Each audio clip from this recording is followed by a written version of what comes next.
Cooperation. Welcome to SK education. मेरा नाम है सुमित केएसपी। दोस्तों, आज के इस वीडियो में हम बात करेंगे सहकारिता के बारे में। और पूरा दोस्तों हम इसके अंदर समझने वाले कि इसके उद्देश्य क्या थे, क्यों लाया गया था। और इसका जो आपको पता ही होगा 1904 में इसके खिलाफ आंदोलन में होता है इसको लाने के लिए कि ठीक है इसको लाया जाए, जिसके द्वारा गाँवों में, इलाकों में, जहाँ भी ग्रामीण बस्ती है, हर जगह वहाँ पे कुछ दोस्तों विकास हो सके। तो दोस्तों इसको हम समझने वाले हैं इसके अंदर क्या चीज़ है। तो शुरुआत करते हैं दोस्तों सहकारिता। आप सभी जानते हैं कि सहकारिता जैसे जो बैंक का मामला या कृषि या गृह निर्माण या व्यापार से संबंधित जो भी कुछ विकास करना हो तो दोस्तों सबको एक होना पड़ेगा। और इसलिए सहकारिता लाया गया था 97 जो अमेंडमेंट हुआ था उसके द्वारा।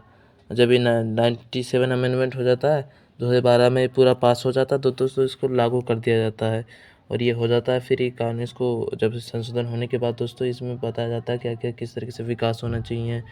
और जो उद्योग प्रबंधन है दोस्तों आपको पता होगा कि संविधान के आर्टिकल 43 के ख में इसका वर्णन मिलता है। और इसमें यह भी बताया गया है कि किस किस तरीके से लोगों को विकसित किया जाए, उनके व्यापार को, उनकी कृषि के मामला जो भी उनकी वृद्धि हो दोस्तों। और आप लोग सोसाइटी यानी कि दोस्तों ये अर्थ है कि लोग आप अपने आप में एक प्रबंधन बढ़ाएं, सभी एक साथ होकर विकसित हों। और अपने दोस्तों इस उद्देश्य के लिए ही इसी के अंदर दोस्तों ये भाग 9 के ख में भी आपको मिल जाएगा। संविधान के भाग 9 के ख में सहकारिता के बारे में आप उसके अंदर आपको दोस्तों मिल जाएगा। फिर दोस्तों अब आते हैं क्या होता है जब ये दोस्तों इसके अंदर बताया गया है कि सहकारिता जो राज्य सूची है ना, उसके मामले में भी दी गई है कि राज्य इसके ऊपर कार्य करेगा। जो दोस्तों इसके अंदर कई सारे कार्य बताए गए कि जो सहकारिता है वो राज्य सरकार की सूची के अंतर्गत आता है। तो ये जो भी कमियां हैं दूर करेगा सहकारी क्षेत्र को राज्य सरकार के द्वारा।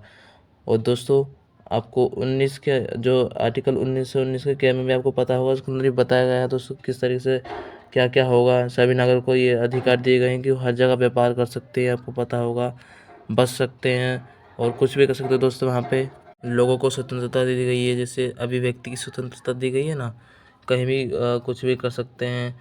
और इसी के अंदर दोस्तों इसी के 19 के 2 में आपको पता होगा सभा करने का, फिर संगठन, घूमने का, बसने का, व्यापार करने का, संपत्ति का अधिकार। तो दोस्तों आपको पता ही होगा कि जो 300 के क में डाल दिया गया आपको, उसमें दोस्तों फिर किसी वीडियो में बात करेंगे उस संपत्ति के अधिकार के बारे में। तो दोस्तों ये 19 के इसके अंदर मिलता है कि लोगों का अधिकार दिए गए। सहकारिता अपने आप में एक सभा बनाएं और विकसित हों और सहकारिता बनाए रखें। परिसीमन के द्वारा दोस्तों जैसे कोई भी कार्य है, और जैसे निगमन हो गया, विनियमन हो गया या परिसमापन हो गया, ये सभी कार्य इसके द्वारा किए जाते हैं। और जो इसकी जो लगभग इसके अंदर जो कुल संख्या होती है, जो इसके डायरेक्टर होते हैं उनके कुल 31 से अधिक नहीं होते। और इसके अंदर दोस्तों इसके बोर्ड अलग अलग बने होते हैं। और इसके पदाधिकारी का जो कार्यकाल होता है 5 वर्ष का होता है। और दोस्तों इनको ज़रूरी होता है कि इनको किस तरीके से क्या करना है, ये स्वतंत्र हैं, ये विकसित जो भी कुछ भी कार्य करना हो। आप जो सहकारिता है दोस्तों, वो उनको जैसे आरटीआई को आपको पता होगा, आरटीआई जहाँ पे आप लिखवा सकते हैं रिपोर्ट कि क्या क्या विकसित करना है, कहाँ क्या क्या करना है। तो ये इनके द्वारा किया जाता है। जो रिपोर्ट होती है वो राज्य सरकार को सौंपी जाती है, आपको पता होगा। फिर राज्य सरकार को सौंपी जाएगी, वही सब कुछ पता लगाएगी किस तरीके से गाँव में क्या हो रहा है और नगर पालिकाओं में या राज्य में क्या क्या हो रहा है विकसित। और जो बोर्ड में एक स्थान दोस्तों अलग से बनाया जाता है अनुसूचित जनजातियों के लिए, और उनके लिए 2 स्त्रियाँ भी, उनको भी एक सीट आरक्षित की जाती है जिसको उनको अधिकार मिल सके। और यही दोस्तों इनके लिए ज़रूरी है। और ये फिर दोस्तों ये नैसर्गिक पद तो है नहीं। फिर दोस्तों इसी के बीच दोस्तों कि इसके अंदर किस तरीके से विकास करना है, उसका उद्देश्य क्या है, जो भी एक जो विशेषज्ञता है उसको लोगों को संयोजन, उसको बढ़ावा देना, कृषि में भी और विपणन में भी, व्यापार में भी, इस तरीके के यहाँ पे प्रयोग किया जाता है। और इसमें विकसित हो सके जितना भी हो सके।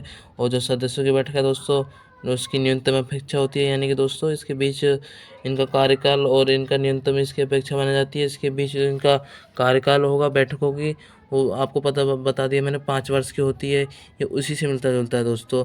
और उसी के अंदर ये भी देखता है कि जो शिक्षा प्रणाली है वो किस तरीके से उसको प्रबंधन करेगी। ये सभी सहकारिता की ड्यूटी होती हैं। और दोस्तों ये जैसे अपराधी मामले हो गए तो ये भी सहकारिता यही सॉल्व करवाती है। जैसे गाँव में सहकारिता में लगे होते हैं ना, छोटे-छोटे बोर्ड लगे होते हैं, वहाँ पे शिकायत करते हैं। तो इस तरीके की सहकारिता का निर्माण किया गया था दोस्तों 97 अमेंडमेंट के द्वारा 2012 में जब ये पारित हुआ था। इसके बारे में दोस्तों वर्णन भी मिलता है, जैसे कि जो आर्टिकल 243 है उसके अंदर भी आपको मिल जाएगा दोस्तों, जिसके अंदर बताया गया कि कौन-कौन से क्षेत्र में क्या-क्या होगा, ये सब बातें उसके अंदर दी गई हैं।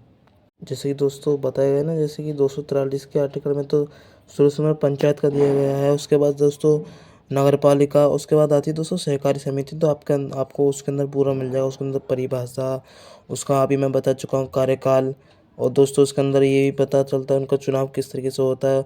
बोर्ड के सदस्यों के बारे में मैंने बता दिया दोस्तों, 21 से ज़्यादा उनकी जनसंख्या जो 200 जो संख्या उनकी नहीं होती।